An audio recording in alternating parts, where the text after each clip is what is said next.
Gus Muhaimin ini lucu ya. Menanyakan masalah lingkungan hidup, tapi itu kok pakai botol-botol plastik itu. Padahal saya, Pak Ganjar, Prof. Mahfud pakai botol kaca. Itu gimana itu komitmennya? Botol plastik semua itu. Tapi nggak apa-apa, kita kembali lagi ke topik ya.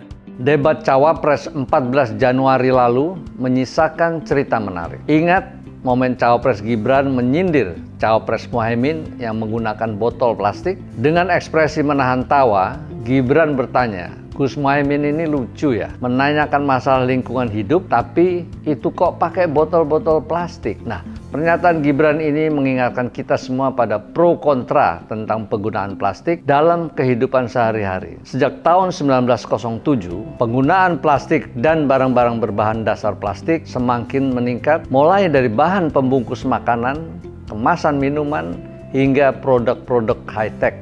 Seperti pesawat terbang juga terdapat komponen plastik. Tak bisa dihindari, penggunaan plastik dari waktu ke waktu terus meningkat seiring dengan berkembangnya industri dan peningkatan jumlah populasi penduduk. Tapi masalah utama adalah limbah atau sampah plastik yang tidak bisa terurai secara alami. Penguraian plastik secara alami membutuhkan waktu yang sangat lama. Coba dibayangkan, sampah botol plastik butuh waktu hingga 450 tahun untuk bisa terurai secara alami. Sampah plastik semakin menggunung menjadi masalah serius kita semua. Penanganan sampah plastik yang populer selama ini adalah dengan cara 3R. Reuse, reduce, dan recycle. Reuse berarti memakai berulang kali barang-barang yang terbuat dari plastik, dan reduce artinya mengurangi penggunaan barang-barang dari plastik, khususnya untuk barang-barang sekali pakai.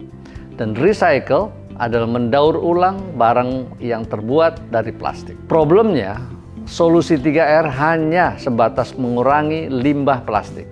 Untuk recycle, misalnya hanya mengubah sampah plastik menjadi produk plastik lagi. Dan kemudian jadi sampah plastik lagi, lalu di-recycle lagi, begitu seterusnya. Dan yang pasti, plastik hasil daur ulang akan semakin menurun kualitasnya. Cara recycle pun belum mampu menekan volume limbah plastik. Karena faktanya kita masih sering menemukan sampah plastik di mana-mana. Tidak hanya di darat, bahkan di laut pun sampah plastik dengan mudah kita temukan. Lalu gimana solusinya? Ada dua hal yang bisa dilakukan, namun tergantung pada teknologi yang ada. Pertama, menjadi sampah plastik sebagai bahan baku untuk produk bernilai tinggi yang diperlukan masyarakat. Cara ini sebenarnya termasuk dalam recycle, akan tetapi daur ulang yang dimaksud adalah tidak hanya mengubah sampah plastik menjadi plastik lagi.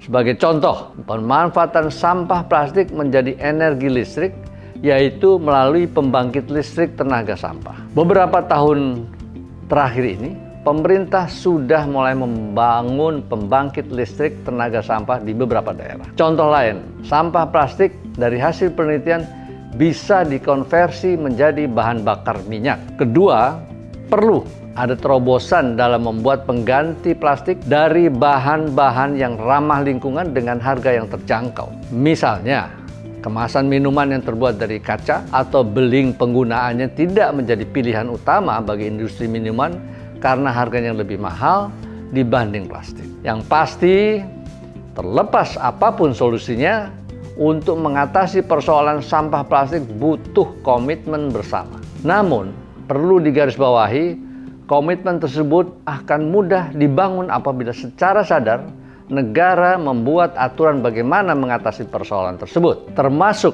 membuat kebijakan agar ada insentif bagi masyarakat dan dunia usaha sehingga tertarik terlibat dalam mengatasi persoalan sampah plastik.